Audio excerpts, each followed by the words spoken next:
Foi tão terrível nos dias de Noé, que Deus teve que destruir tudo.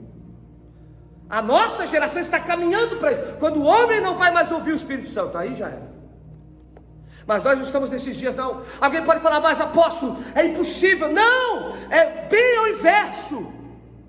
Essas pessoas estavam sendo cheias do Espírito Santo para ser a voz de Deus no mundo corrupto. Essas pessoas estavam sendo cheias do Espírito Santo para perder a sua própria vida, mas para ganhar muitas vidas.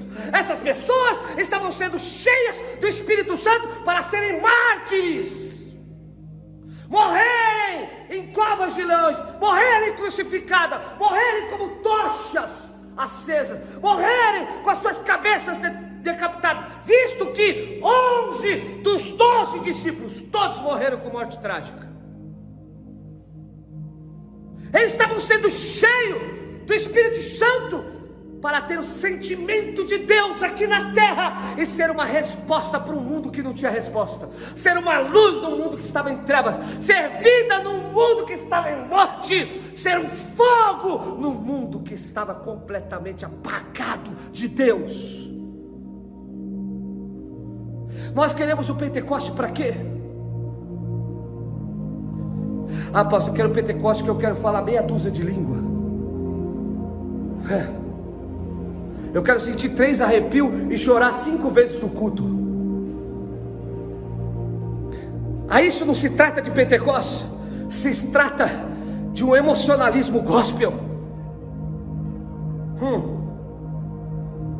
Se trata talvez de um toque do... Ah, mas após você crê num toque. Eu estou falando do Pentecoste, estou falando de um toque do Espírito. Se nós quiser falar de um toque do Espírito, eu falo. Ah, apóstolo, o Espírito me toca, me chora. Meu Deus, tem vezes que eu se quebra inteiro. Não estou falando disso, estou falando do Pentecoste. Aqui no Pentecoste foi diferente. Quando Deus possui essas pessoas, elas são tomadas por Deus. E todos eles praticamente, todos, deram a sua vida pelo Evangelho. Nós queremos o Pentecoste para quê nesses dias? O mundo está gritando, meu querido, almas estão indo para o inferno, a corrupção sim, está na política, o pecado está em toda parte, e infelizmente a igreja também está no meio. A maioria dos cristãos perderam o rumo do verdadeiro evangelho, da verdadeira vida com Deus, estão mais por uma aventura, num divã, e se autossatisfazer na igreja do que autossatisfazer os desejos do coração de Deus. Ser cheio, o verdadeiro Pentecoste tem o significado de ser possuído por Deus, receber o sentimento de Deus, receber a missão de Deus, receber a vida de Deus, receber a graça de Deus, para ser uma resposta em um tempo onde a própria igreja tinha perdido a sua própria vida. Pode estudar todas as histórias do avivamento, sempre foi assim. Estuda o avivamento, eu já estudei um pouco. E não teve uma vez que um grande derramar do Espírito Santo veio, a não ser quando a corrupção já tinha tomado até conta da maioria dos púlpitos e das igrejas. Sabe por que muitos líderes odeiam uma mensagem igual essa? Porque eles querem estar no controle. Eles não querem abrir mão das suas vaidades para o Espírito Santo. Eu tenho feito um pouquinho de missão, um pouquinho, mas um pouquinho mesmo. Deus ainda vai me dar graça, que o Espírito Santo me enche de verdade, para que eu alcance e faça missões de verdade lá no mundo árabe.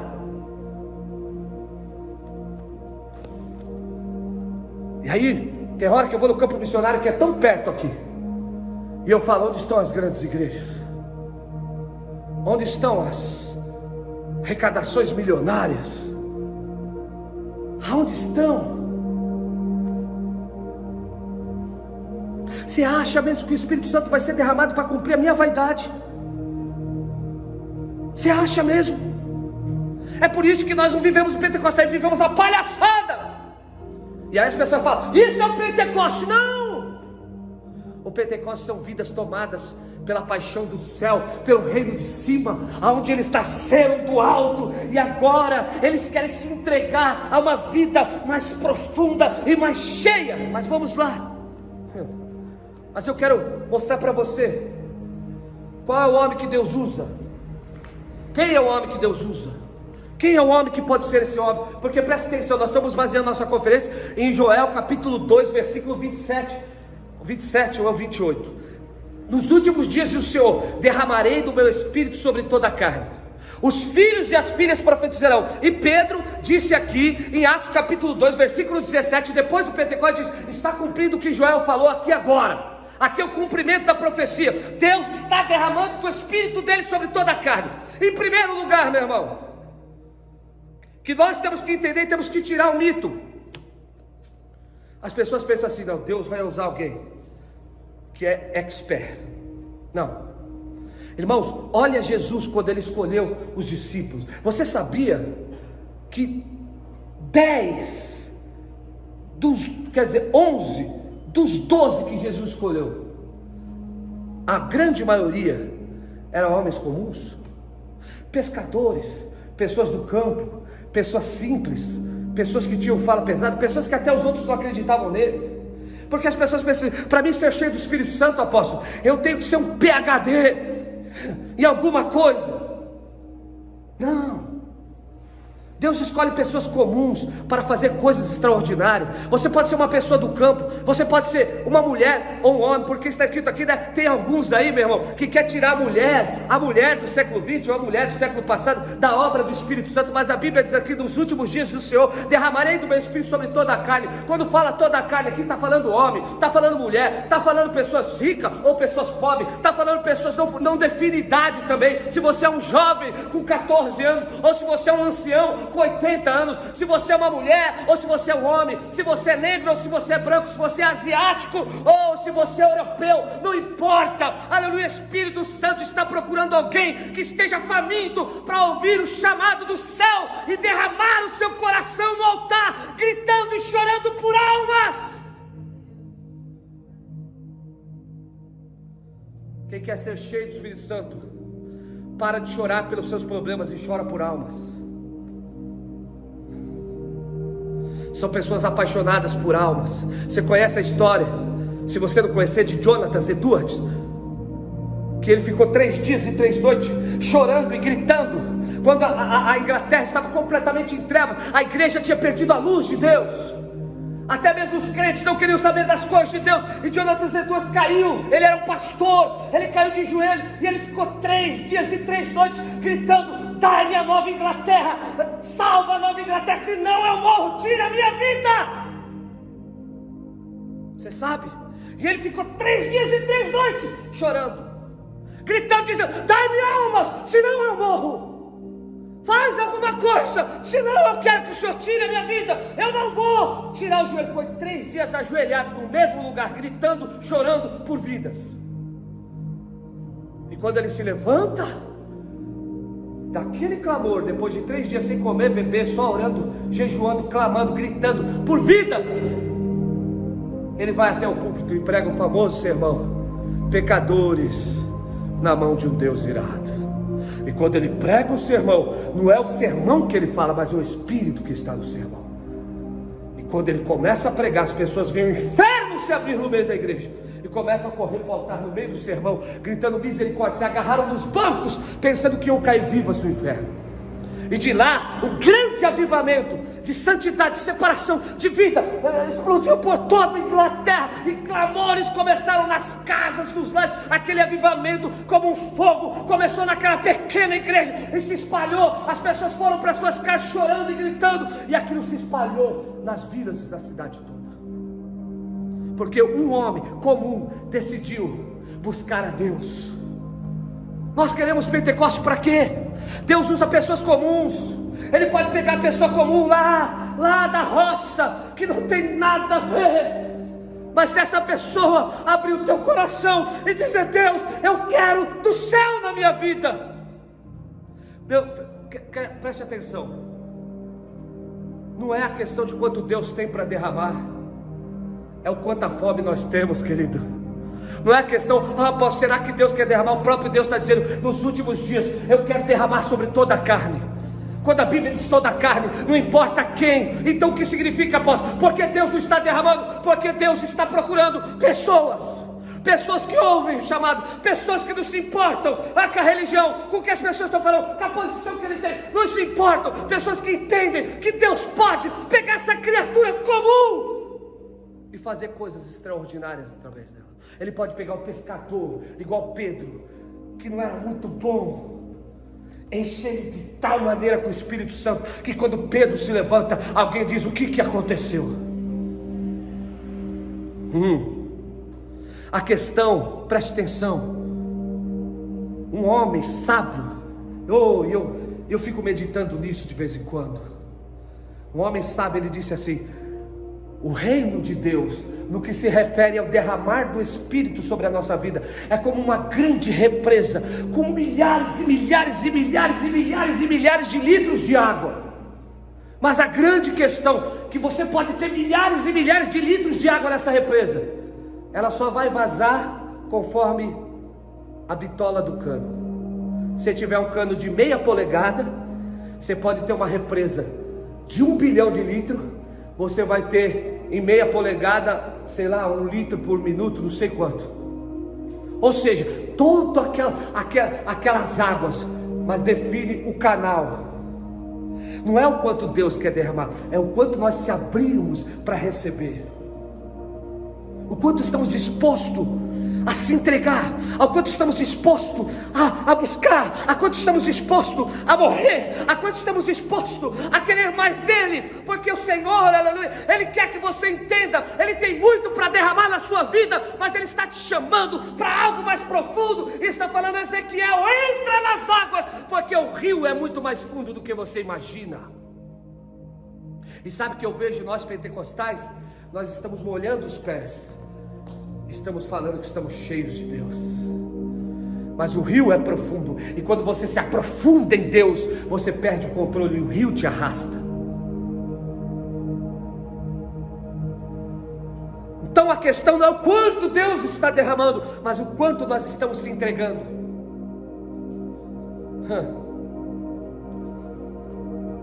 O quanto nós estamos buscando, o quanto nós estamos se abrindo, porque os céus, deixa eu te falar, o Senhor está falando. É por isso que nós estamos fazendo essa conferência, o alinhamento da terra com o céu. O céu quer derramar? Quer, mas a terra tem que se alinhar com aquilo que Deus quer. A terra tem que voltar para a oração, a terra tem que voltar para o quebrantamento, a terra tem que voltar para aquilo que Deus quer. Nós temos que se conectar ao coração de Deus. É um tempo, meu irmão, no meio dessa pandemia nós temos visto, os homens estão correndo, é verdade, é um tempo difícil, é um tempo de luto, é um tempo de incerteza, é um tempo onde parece que o mundo está acabando, todos os tempos mudaram, mas deixa eu dizer, o céu continua o mesmo.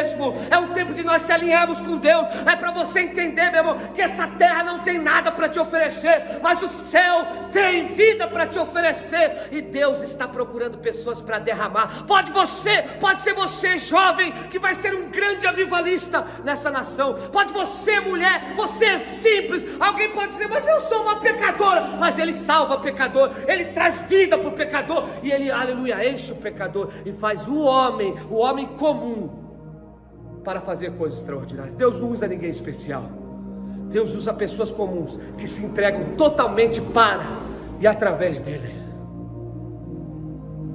O verdadeiro Pentecoste é quando nós incendiamos por um fogo que não é do homem, é de Deus. Se enchemos tanto de Deus que perdemos o controle da nossa vida, e Deus pode nos levar aonde Ele quiser. Esses dias eu li um pastor amigo meu, não vou falar o nome dele não, mas ele deve estar assistindo. Ele me ligou, ele falou assim: profeta, voltei para a oração, né? Aí eu tô orando de manhã e tô orando à noite. Aí eu estava orando para Deus me encher, para Deus me usar. E aí quando eu estava orando lá profundo, lá à noite, que agora eu voltei, estou com um propósito com Deus todo dia, Deus chegou para mim e falou: Senhor, eu não vou te dar mais nada, eu já pus na sua mão, nem o que eu pus você está usando. Você quer ser cheio mais para quê? Você não está indo nem na esquina pregar o evangelho? Você não está influenciando nem a sua família através do reino?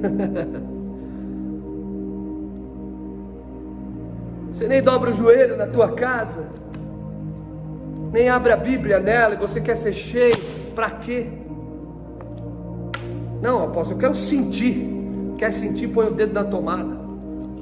Você vai sentir um choque bem forte. Nós não estamos aqui para sentir, meu irmão. Nós estamos aqui para sermos possuídos por Deus. Você não está percebendo? Eu quero que você ouça comigo, enquanto eu estou falando, que Deus abra os seus ouvidos. E aí ele falou, Deus me falou que já pôs na minha mão, eu tenho que fazer alguma coisa, eu tenho que orar pelos doentes, eu tenho que fazer a obra dele. Querido, olha, ouça o que eu estou te falando. Que Deus abra os seus ouvidos e você ouça o grito das vidas ao redor desse planeta. Quem estava no primeiro encontro aqui vai lembrar do que aconteceu. Vai lembrar do que aconteceu. Eu tinha acabado de voltar para a África. Nós estávamos na última ministração, que era do Espírito Santo.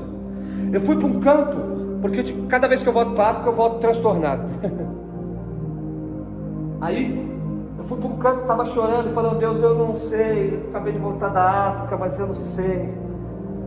Eu não vejo a sua obra progredir aqui no Brasil, e eu estou lá. O Adiel me pegou na mão, pegou a minha esposa. Aí estava um corredor de irmãos orando assim. Quem estava lá sabe. E quando eu e minha esposa ministramos, todo aquele povo foi para o chão gritando, chorando e gemendo. E Deus me falava, esse é o grito das nações, é o choro das almas. Será que você não ouve o grito? Talvez você não está ouvindo o grito da tua esposa que está morrendo do seu lado. Talvez você não está ouvindo o grito dos seus pais que estão indo ao inferno.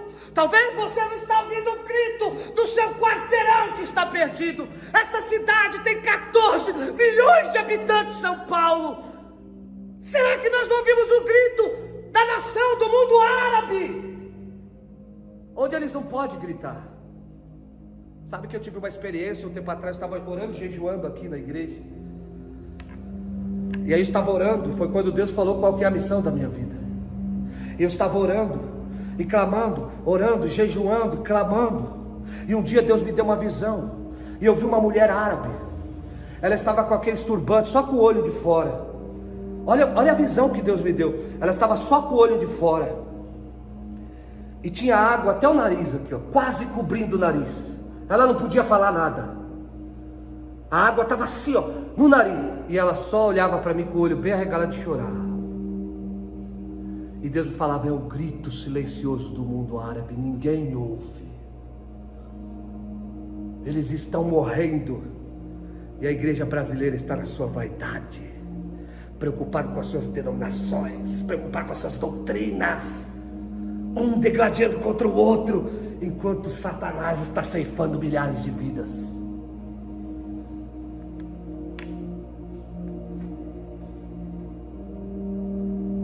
E Deus disse, eu quero te enviar para lá. Mas essa foi outra experiência. Deus disse para mim, você irá? Eu falei, eu vou. E Deus falou, a principal missão da sua vida é ir para lá. Eu vou te abençoar, eu vou levantar o teu ministério, eu vou te dar graça, eu vou te usar. Mas a principal missão é você fazer alguma coisa. Você pode falar, mas após quem você é para invadir o mundo árabe? Se nem ninguém consegue, eu não sou nada, irmão. Mas o Deus de Pentecoste, Ele pode possuir o meu coração, Ele pode nos encher de tal maneira, e pode levantar missionários no Brasil todo, e nós vamos lá. Porque se Deus fala que vai, é Ele quem capacita. O Pentecoste é quando nós somos inflamados pelo fogo do céu, e nós ouvimos o grito do mundo desesperado. Existe um grito, e naquele dia do encontro, as pessoas caíram, era mais de 30 pessoas, Deus falava, cada pessoa é uma nação gritando por socorro. É um choro, é um gemido do Espírito, dizendo, a quem enviarei? Quem há de ir por nós? Quem? Quem se entregará à chama de Deus? Porque deixa eu te falar, Deus já tem dado muito para nós. E Deus não vai derramar mais nenhuma gota do Espírito Santo dele. E pode se iludir com esse negócio, esse pentecostalismo, essa caricatura do pentecostalismo. Porque quando Deus começou o movimento pentecostal da Rua Azusa, que não é a Assembleia de Deus, que não é a Assembleia de Deus, Igreja Apostólica da Fé, estuda a história. De lá saiu a Assembleia de Deus, não só a Assembleia de Deus, Igreja de Deus em Cristo, Congregação Cristã, Quadrangular e muitos outros. Tudo do movimento da Rua Azusa, começando com aquele homem que pegou um caixote, um homem simples, pôs lá na Rua Azusa um caixote um caixote de laranja. Não tinha púlpito, ele era pobre, William Seymour. E ele falou: eu vou orar até que o céu se rasgue nessa cidade. Ajuntou mais meia dúzia de irmãos e começaram a orar naquele galpãozinho. Deus vem, Deus vem, Deus vem, salva-nos Deus, salva-nos Deus. E aí o fogo de Pentecoste invadiu a Rua Azusa, meu irmão. Street Azusa, Califórnia, onde eu estava.